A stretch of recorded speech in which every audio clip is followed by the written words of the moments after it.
Juin 2019, dans le village de Baye-Peul, dans le nord de la Casamance. Un des chefs rebelles du mouvement des forces démocratiques casamançaises s'adresse à une centaine de villageois venus des localités alentours. Son nom, Salif Sadio. Officiellement, sa réunion porte sur les négociations en cours entre l'État sénégalais et la faction du MFDC qu'il dirige.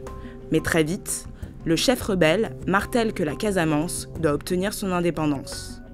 Donc ce peuple-là a le droit sautelé de déterminer librement son statut politique. Depuis 1982, les membres du MFDC et l'État sénégalais s'opposent dans un conflit qui est considéré aujourd'hui comme le plus vieux du continent. Au cœur du contentieux, l'indépendance de la Casamance réclamée par les combattants armés du MFDC et sa branche politique. Malgré une relative accalmie depuis 2012 et l'arrivée au pouvoir du président Macky Sall, le conflit continue de paralyser les activités économiques de la région et le quotidien de ses habitants. Alors pourquoi, 38 ans après le début des hostilités, ce conflit oublié dure-t-il encore? Pour mieux comprendre, il faut d'abord se pencher sur l'histoire de ce territoire.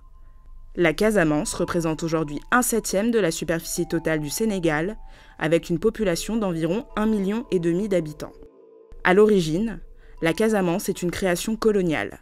Ce territoire coincé entre la Gambie et la Guinée-Bissau a jusqu'au XIXe siècle fait partie d'un empire, le Gabou. À la fin du XIXe siècle, 3 puissances coloniales se partagent cet empire multiethnique et instaurent de nouvelles frontières. L'Angleterre s'empare de l'actuelle Gambie, le Portugal prend possession de la Guinée-Bissau et la France de la Guinée et du Sénégal dans lequel est intégrée la Casamance. Mais c'est pendant la période coloniale que se construit l'idée d'une différence culturelle entre la Casamance et le Sénégal. Au nord, dominent les Wolofs musulmans et urbains, alors que le sud est peuplé majoritairement par les Diola, animistes et ruraux.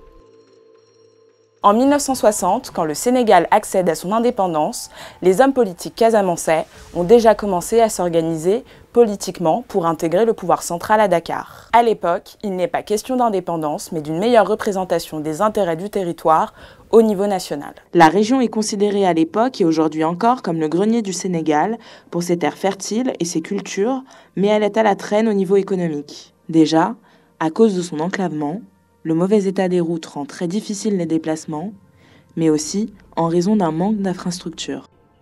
S'ajoute à cela la spéculation foncière autour des terres locales.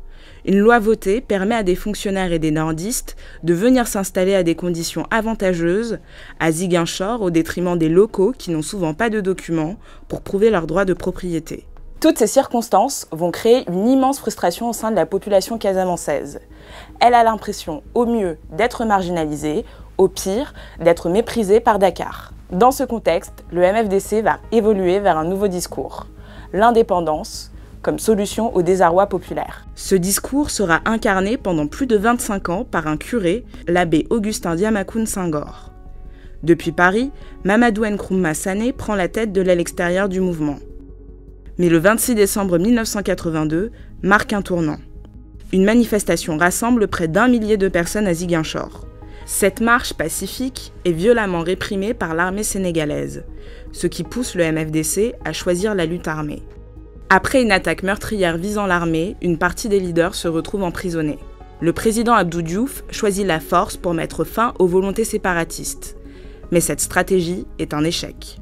Pendant 6 ans, une guérilla prend place en Casamance.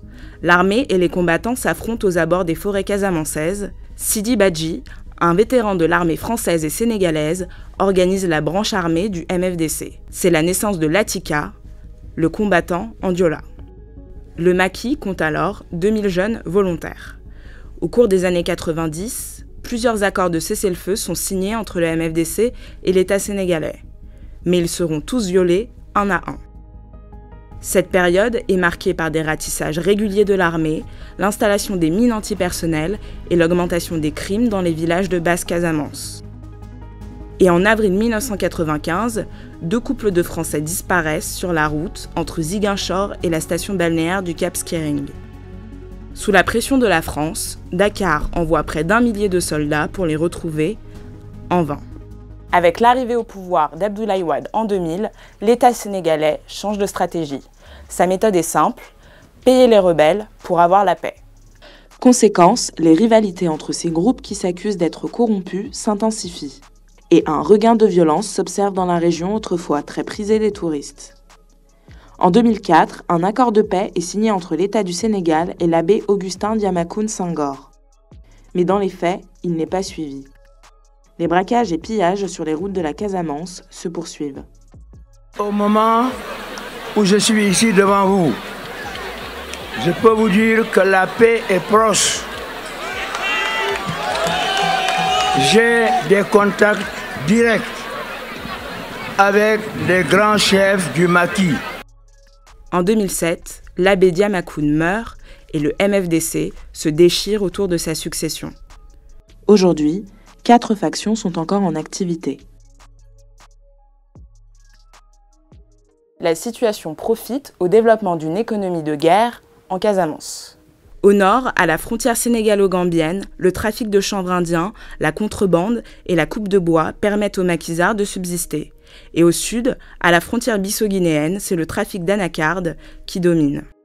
La Gambie et la Guinée-Bissau ont d'ailleurs souvent joué un rôle déterminant dans le conflit, en servant de base arrière logistique aux factions et en soutenant aussi, à certains moments, la rébellion face au Sénégal. Prises en étau, les populations subissent les conséquences de ce conflit. Un conflit qui a causé 3 000 à 5 000 morts, dont au moins 700 liés à des mines antipersonnelles. Selon les estimations des Nations Unies, entre 30 000 et 60 000 personnes auraient été déplacées dans la région. Il serait notamment entre 10 000 et 13 000 réfugiés casamançais, répartis entre la Guinée-Bissau et la Gambie, selon le Haut-Commissariat aux réfugiés. Aujourd'hui, plusieurs centaines de villages sont toujours abandonnés. En 2018, 75% de la population se trouvait en dessous du seuil de pauvreté.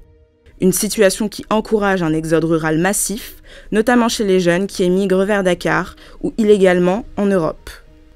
Pour redynamiser la région, Macky Sall a mis en place depuis 2012 une série de programmes pour désenclaver la Casamance. Construction de ponts, de routes goudronnées et d'installations électriques. En parallèle, il a entamé des négociations avec la faction de Salif Sadio sous l'égide du médiateur de paix Santé-Djidio, une association catholique basée à Rome. Mais en 8 ans, le gouvernement sénégalais est resté bien silencieux sur l'avancée de ces discussions. De quoi alimenter la frustration des Casamançais qui attendent toujours la paix.